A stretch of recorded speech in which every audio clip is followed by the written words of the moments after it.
Bonjour. Euh, bonjour, je suis très heureuse d'être ici ce matin avec vous et je voudrais remercier les organisateurs de m'avoir invité à vous parler. Donc je vais parler effectivement de l'information sanitaire en période de crise.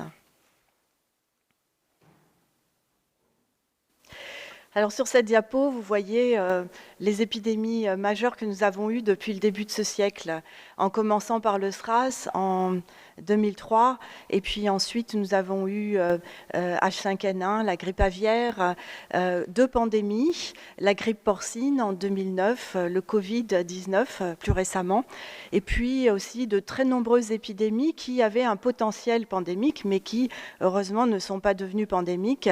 La fièvre jaune en Angola, la peste à Madagascar, le choléra en Haïti. Nous avons aussi Zika qui a touché plus de 60 pays et puis très récemment aussi la variole du singe ou Mpox qui affecte encore à peu près une centaine de pays dans le monde. Donc, je vous montre cette diapo juste pour vous dire que mon rôle à l'OMS, c'est de conseiller les États en matière de riposte à des épidémies ou des pandémies. Et donc, j'ai joint l'OMS en 2001 et depuis ce temps, donc j'ai participé à toutes les ripostes de ces grandes épidémies ou pandémies. Et ce que je vais vous livrer ce matin, c'est vraiment mon expérience de terrain. Donc je ne suis pas une communicatrice professionnelle, je ne suis pas non plus un chercheur. Je suis médecin de formation et je vais juste vous livrer mon expérience de ce sujet. Donc, toutes les épidémies s'accompagnent de rumeurs. Alors, on peut l'appeler un Fox, fake news, enfin, il y a plusieurs noms maintenant, mais en tous les cas, les rumeurs, toutes les épidémies s'accompagnent de rumeurs. Pour vous donner un exemple, quand nous étions en train de répondre à l'épidémie de fièvre jaune en Angola, il y a une rumeur qui a circulé que ceux qui étaient vaccinés ne pouvaient plus boire de bière pendant une semaine. Eh bien, juste après cette rumeur, je peux vous dire que le taux de vaccination chez les hommes est tombé catastrophiquement bas jusqu'à ce qu'on ait pu vraiment faire face à cette rumeur. Donc en général, les rumeurs s'organisent autour de différents thèmes et c'est utile pour nous de les regrouper parce que ça permet aussi de mieux y faire face. Donc c'est des rumeurs autour de la maladie, des symptômes de la maladie, mais aussi de la cause de la maladie. Et par exemple, vous avez vu au début de Covid-19, il y a eu des rumeurs comme quoi la maladie était transmise par la 5G, par exemple. C'est aussi les rumeurs autour des interventions. Donc les interventions, ça peut être la vaccination ou bien les restrictions de voyage ou les masques, etc. Et enfin, des rumeurs liées au traitement. Et là, vous savez bien que pendant toute période de crise, il y a toujours des tas de cures miraculeuses qui sont vantées un peu partout. Donc, ce qui est très spécifique et ce qui a été déjà dit précédemment dans le discours d'ouverture, c'est que vraiment la spécificité des périodes de crise sanitaire et des épidémies, c'est que les gens ont peur de mourir et qu'il y a aussi beaucoup d'incertitudes parce qu'on ne sait pas du tout ce qui va se passer. On ne sait pas du tout ce qui va se passer, il y a beaucoup d'incertitudes. Par exemple, dans le cas de Covid-19, c'était un nouveau virus, une nouvelle maladie. On a appris à connaître cette maladie au fur et à mesure que l'épidémie se déroulait. Et donc, c'est très important de prendre en compte ces deux composantes, la peur et l'incertitude, parce que ça va générer des nouveaux comportements chez les gens en termes de recherche d'informations. Alors, ce qui est très important et ce qui est différent, je pense, par rapport à la plupart des épidémies qu'on a vues précédemment au début de ce siècle, et ce qui change un peu avec Covid-19, c'est le fait qu'on est vraiment dans un nouveau écosystème informationnel où les nouvelles technologies ont changé la façon dont l'information est produite, disséminée et consommée, où l'information circule beaucoup plus rapidement, sous des formats très variés, des vidéos, des podcasts, etc. Et donc, il faut prendre en compte cette composante-là. Et une question un peu philosophique peut-être, mais pour moi, je me demande si on ne retourne pas vers une certaine forme de culture orale, ce qui pourrait expliquer aussi que certains continents, notamment l'Afrique, se sont beaucoup mieux défendus vis-à-vis des rumeurs qui se sont diffusées durant Covid-19. Il y a aussi un changement de paradigme dans les médias, puisque tout le monde devient auteur, éditeur, émetteur, récepteur. Donc la communication n'est plus unidirectionnelle, mais bien multidirectionnelle. Et ça aussi touche la communication à visée scientifique, puisqu'il y a une transformation tout à fait spectaculaire dans la façon dont l'information est produite. Et là, je prends l'exemple entre l'encyclopédie Britannica, qui était publiée au début du siècle dernier. Il y avait 40 000 articles, et c'était que en anglais, avec par exemple Wikipédia maintenant, où il y a plus de 6 millions d'articles, il y a 40 millions de membres, 18 milliards de pages vues par mois et en 304 langues. Il y a aussi un changement dans les normes de publication scientifiques pendant les urgences sanitaires, et notamment avec le développement des plateformes comme medRxiv, où il y a beaucoup de préprint, c'est-à-dire des articles qui ne sont pas encore revus par les pairs qui sont publiés. Et j'ai lu que pendant les premiers mois de la pandémie, les 6 premiers mois, il y avait eu plus de 20 000 articles sur Covid-19. Donc une énorme quantité de production. Et de nombreux experts maintenant partagent leurs résultats sur les réseaux sociaux.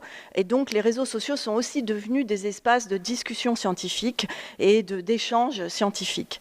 Donc ce phénomène a évidemment accéléré et démocratisé l'accès à l'information scientifique, mais on peut quand même se poser la question de la qualité de cette information, puisque en fait, ce n'est pas revu par les pairs et c'est posté très directement une fois les expériences ou les études terminées. Alors à l'OMS, qu'est-ce qui s'est passé? Notre directeur général a très tôt lancé l'alerte sur ce qu'on appelle l'infodémie, en disant nous ne combattons pas juste une épidémie, nous combattons une infodémie. Pour nous, l'infodémie à l'OMS, c'est un tsunami ou une surabondance d'informations, certaines fiables, d'autres moins, qui se propagent lors d'une épidémie ou d'une pandémie et qui empêchent les populations d'adopter des comportements propices à protéger leur santé, celle de leurs proches et de la communauté. Donc ce n'est pas seulement la désinformation ou la mésinformation. Et l'infodémie, nous nous sommes intéressés parce que ça peut nuire à la santé. Il y a d'abord un impact direct sur la santé en termes de morbidité et de mortalité. Et par exemple, je cite l'épisode de l'intoxication méthanol.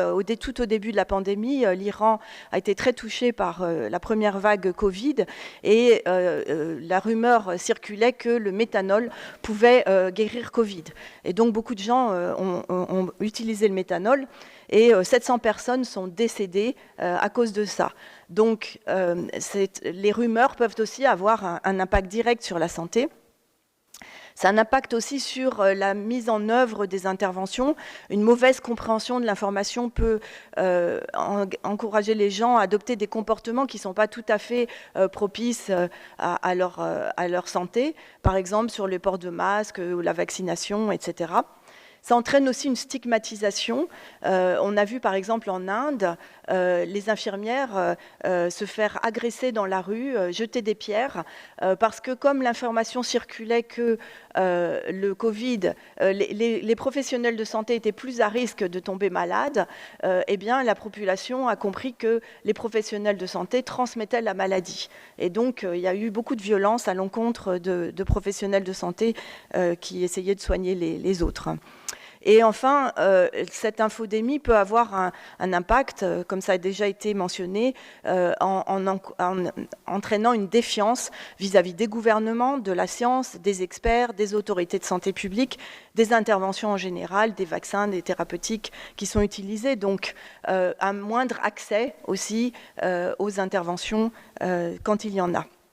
Et à la fin, l'impact en fait de l'infodémie peut évidemment toucher la société tout entière en affaiblissant la cohésion sociale.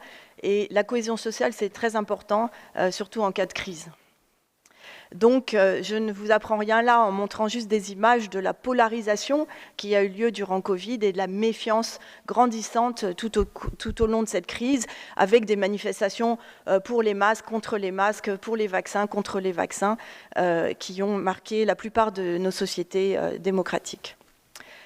Donc il est très important de différencier la mésinformation de la désinformation, parce que les méthodes ou les possibilités d'intervention sont très différentes. Dans le cas de la désinformation, qui est une information erronée, mais disséminée avec l'intention de nuire, là, il faut plus une réponse juridique, légale, et c'est certainement pas du ressort de l'OMS.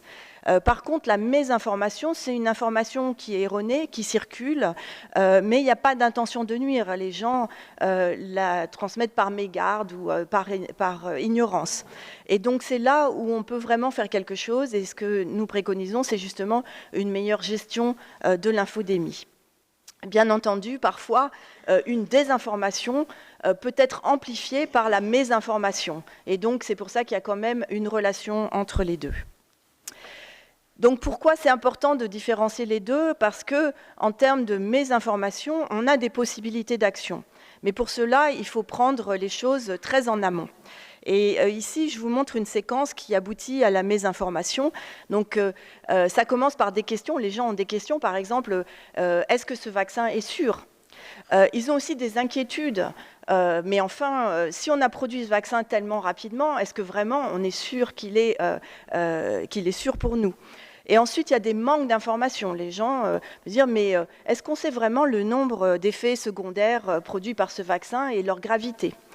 Donc, si les autorités sanitaires arrivent à répondre à ces questions, à ces inquiétudes ou à ces manques d'informations en temps utile, eh bien, on peut éviter aussi que la mésinformation, commence. Et ce qui est très compliqué avec la mésinformation, c'est quand les morceaux d'informations erronées s'agrègent en récits, ou en anglais on dit narrative, parce qu'une fois que les narratifs ou les récits sont constitués, c'était très très difficile de les déconstruire et ils ont une force énorme de propagation. Donc très important de prendre les choses en amont et en temps réel, de répondre aux questions, aux inquiétudes et de remplir les déficiences d'information. Donc, au moment où, avant la mésinformation, les autorités sanitaires ont beaucoup plus d'influence. Et c'est là aussi où la confiance peut être soit renforcée, soit détruite à ce moment-là. Donc, très important d'agir en amont. Alors, ce qui est très important aussi de comprendre, c'est que l'infodémie, ça nous affecte tous, ça affecte la population générale, mais aussi les professionnels de santé. Et moi, je dois vous avouer que moi-même, à certains moments de cette crise, je me demandais vraiment qu'est-ce qui était vrai, quelle était la bonne information. Parce que ça changeait tout le temps. Effectivement, il y avait de nouvelles études qui montraient le contraire de ce qui avait été montré précédemment. Et donc, je crois que c'est très important on a vu dans l'étude de Laurent Cordonnier que les médecins restaient des agents de confiance. Très important pendant les crises sanitaires aussi de prendre en compte la confusion qui peut régner parmi les professionnels de santé parce qu'ils n'ont pas non plus accès à l'information dont ils ont besoin en temps réel ou on ne répond pas non plus à leurs questions ou à leurs inquiétudes. Donc, quelles sont les mesures prises par l'OMS? Eh bien, d'abord, on a pris conscience au cours de cette crise qu'on ne peut pas éliminer l'infodémie. On peut seulement essayer de la gérer un peu mieux. Et donc, on a développé des tas de choses, notamment un cadre stratégique et des plans d'action avec 50 actions que les gouvernements pouvaient prendre pour mieux gérer l'infodémie. On a développé une discipline scientifique qui s'appelle l'infodémiologie. On a développé des outils et puis on a surtout essayé de professionnaliser la gestion de l'infodémie. On a formé plus de 1400 infodemic managers un peu partout dans le monde. Il y a aussi des pays qui ont créé des masters en infodémiologie et en infodemic management et il y a même des doctorants maintenant dans cette discipline. Donc, je vais juste vous parler un petit peu de l'aspect recherche. Donc, pour vous dire qu'on a développé un agenda pour la recherche avec 49 questions pour encourager justement les institutions qui financent la recherche à faire de la recherche en infodémiologie. Et donc, maintenant, on a beaucoup de publications qui sont parues récemment et c'est très intéressant.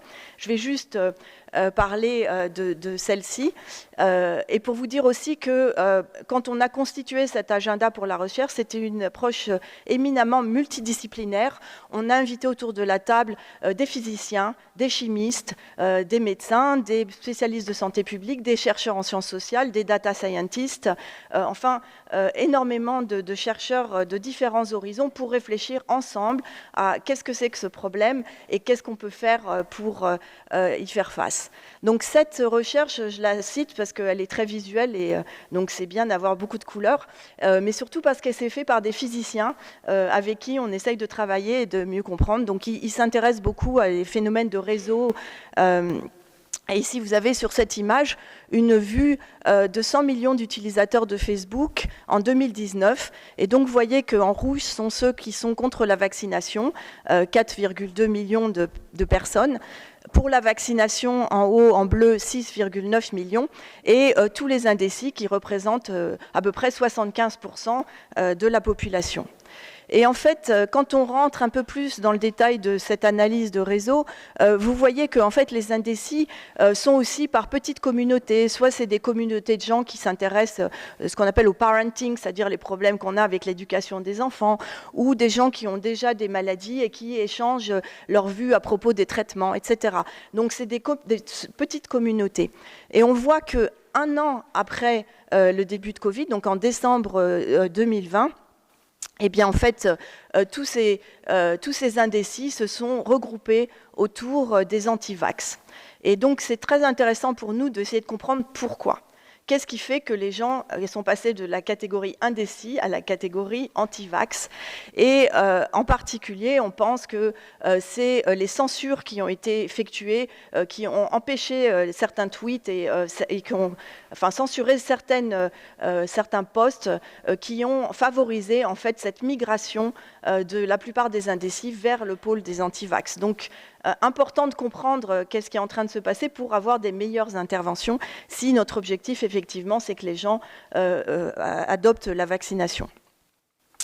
Un autre outil que nous avons développé, c'est l'écoute sociale ou le social listening. Donc, on a développé un outil pour essayer d'écouter, en fait, quelles sont les questions, les inquiétudes, les interrogations des gens sur les réseaux sociaux pour pouvoir mieux répondre en temps utile à leurs questions.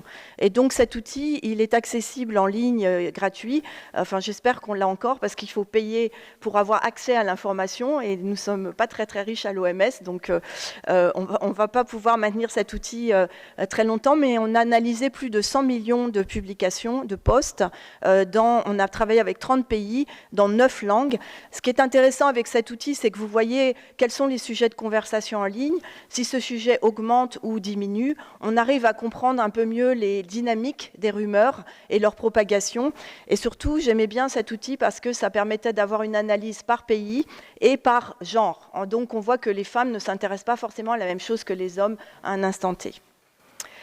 Donc en prévision de la prochaine crise, je ne vois pas l'heure, mais j'espère que D'abord, ce qu'il faut comprendre, c'est que beaucoup de pays se sont emparés de ce problème et il y a beaucoup de recherches notamment, mais aussi des tas d'interventions. Alors évidemment, l'information, la communication, c'est éminemment culturel, donc on ne peut pas nécessairement copier-coller ce qui se fait dans un pays, dans un autre pays, mais je pense que c'est très intéressant de comprendre ce qui se fait ailleurs, parce que c'est comme ça qu'on peut apprendre ensemble et aller plus vite aussi pour gérer ce phénomène. À l'OMS, nous recommandons en fait d'abord d'avoir une science, donc l'infodémiologie, parce qu'on pense que c'est quand même important pour prendre des bonnes décisions. Deuxièmement, en ce qui concerne les interventions que nous préconisons, c'est d'une part d'écouter, donc faire cette écoute sociale, de communiquer et le risque est de distiller la science ou de traduire la science. Donc c'est assez compliqué et je pense que dans la salle il y a des gens qui qui savent le faire bien et qui pourraient partager justement comment on peut mieux vulgariser la science, de promouvoir la résilience contre la mésinformation, et donc en essayant d'expliquer aux gens en amont des crises qu'est-ce que c'est, par exemple, comment on fait des vaccins, comment les vaccins fonctionnent, etc. Et puis d'engager, en anglais ça sonne mieux, mais empower les communautés. Donc toutes sortes de communautés, que ce soit des communautés géographiques, c'est-à-dire territoriales, ou que ce soit des communautés de pratiques en ligne. Par exemple, nous avons beaucoup travaillé avec ce qu'on appelle le World of Work, c'est-à-dire des communautés, des syndicats d'employés, des employeurs, des communautés d'employeurs, pour mieux gérer la crise dans les lieux de travail.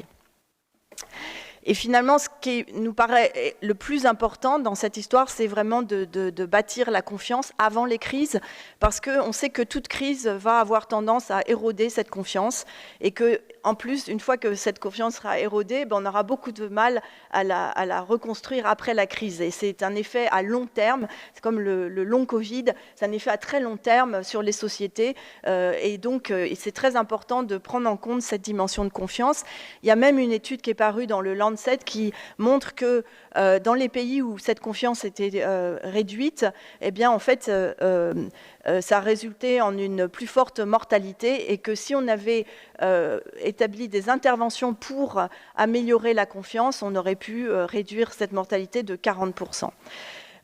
Donc, comme on sait que la confiance est fragile durant les crises, il est très important d'avoir un capital de confiance avant la crise pour pouvoir justement affronter la crise avec un peu de ressources.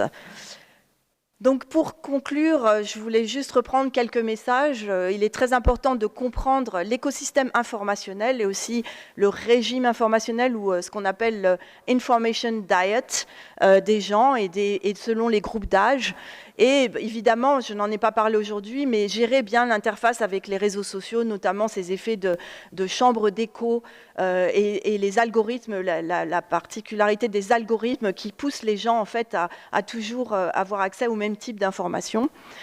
Il faut développer l'écoute pour répondre aux inquiétudes, aux questions en temps réel, avant que les récits ne se cristallisent et qu'on ne puisse plus les déconstruire.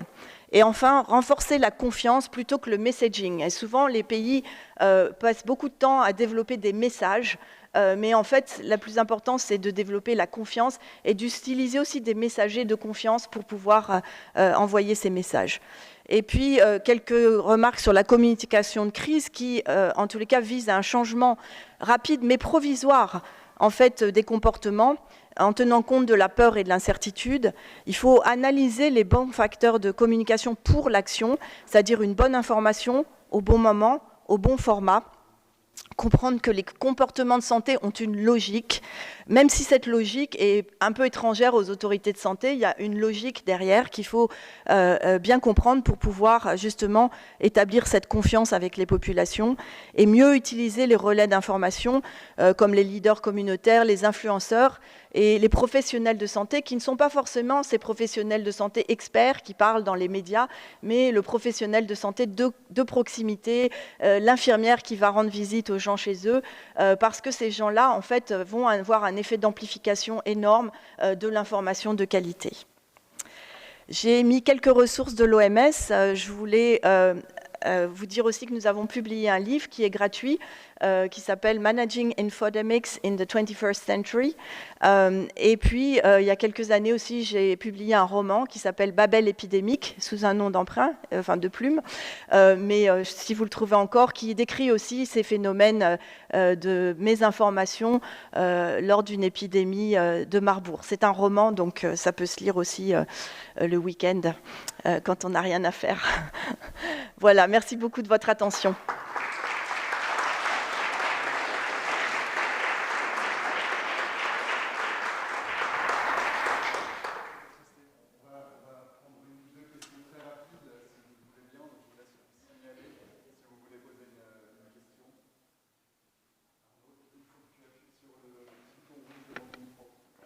Oui, bonjour. Merci pour tout ça. C'était très, très instructif, passionnant. J'ai quand même une question qui interpelle directement l'OMS. Vous savez que l'OMS, pendant un an, vous avez nié l'idée que c'était aéroporté, la contagion.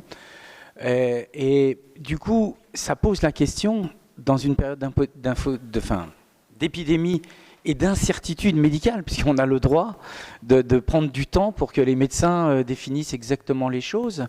Je me demandais quel bilan vous faisiez vous-même par rapport à ce que vous appeliez la confiance, etc.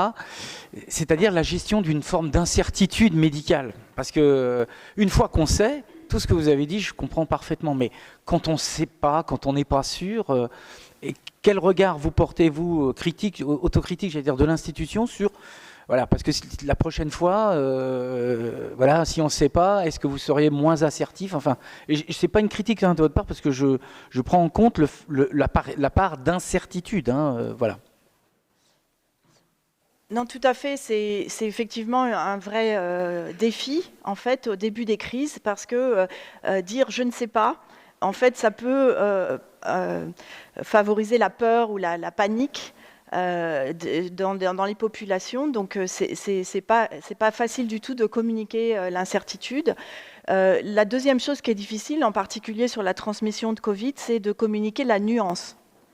Parce qu'il y avait des études qui montraient qu'effectivement, ça pouvait être une transmission aérosol, mais dans certaines circonstances seulement. Et donc, probablement que la transmission était beaucoup plus par droplet, comme on dit, que par airborne. Mais en fait, cette nuance, pour l'exprimer aussi, c'était très compliqué. D'autant pour l'OMS que nous sommes une organisation internationale, donc on parle à 194 États membres. Donc c'est très compliqué d'avoir un discours nuancé en fait sur ce genre de maladies qui sont nouvelles et dont personne ne sait vraiment ce qu'elles vont devenir. Et donc effectivement c'est un défi. Je pense que pour nous ça a été aussi une façon d'apprendre de cette crise, comment gérer mieux cette crise, notamment parce que notre directeur général a fait des conférences de presse chaque jour. En fait, et chaque jour, on a pu en fait affiner un petit peu le discours, mais en fait, on s'est rendu compte que les médias ne retranscrivaient pas nécessairement ces nuances ou cette façon de présenter les choses un peu plus fines au fur et à mesure que la crise avançait. Donc, ça pose vraiment la question de la relation avec les médias, comment on peut justement travailler là-dessus, et ça pose la question aussi de comment on peut transcrire cette information en termes de politique. Et je pense que c'est pour ça que c'est très important, quand je vous décrivais les trois aspects des rumeurs, la maladie, les interventions et les traitements, de mieux communiquer peut-être. Quand on ne sait pas trop sur la maladie, communiquer mieux sur les interventions, expliquer mieux en fait pourquoi on décide de recommander des masques ou pas, parce que ça permet justement d'éviter ce piège de devoir s'expliquer sur quelque chose dont on ne connaît pas vraiment tous les tenants et les aboutissants. On avait une autre question, Monsieur Villani. Merci beaucoup, professeur, pour ce brillant exposé sur bien des thèmes qu'on a pu voir de l'intérieur quand on était en responsabilité politique à l'époque du Covid, et sur lesquels il y aura beaucoup de choses passionnantes. Plutôt que sur ces sujets, on aura l'occasion de revenir sur le Covid et autres dans la suite de la discussion.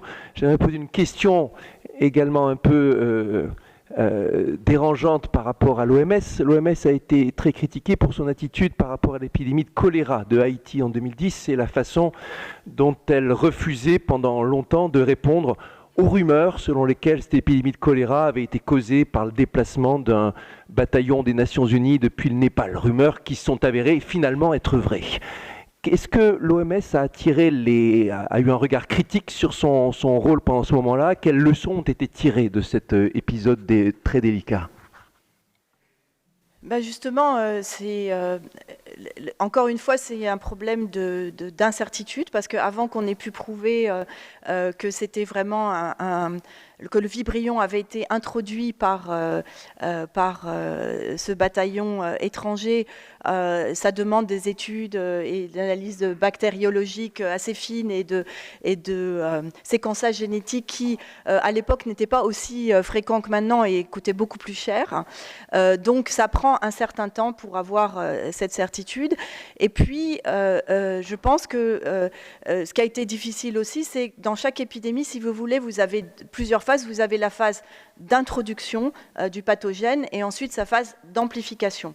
Et donc en Haïti, ce qui était très clair, c'est peut-être que la phase d'introduction du pathogène, effectivement, venait de l'extérieur, mais la phase d'amplification était éminemment liée aux conditions locales, qui sont des conditions d'hygiène et de sanitation qui ne sont pas du tout au niveau.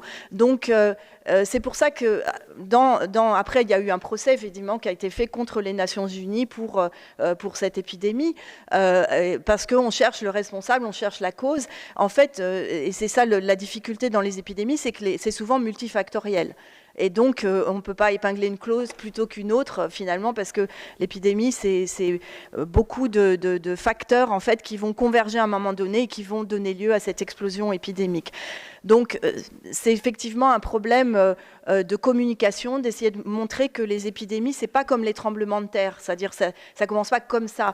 L'épidémie, c'est un phénomène dynamique qui augmente, qui peut diminuer. On a même vu pendant Covid qu'il y avait plusieurs vagues de transmission, donc c'est quelque chose de très flou finalement, et c'est aussi une difficulté pour communiquer à partir d'un événement qui n'est pas figé. J'espère que je réponds en partie à votre question. Merci.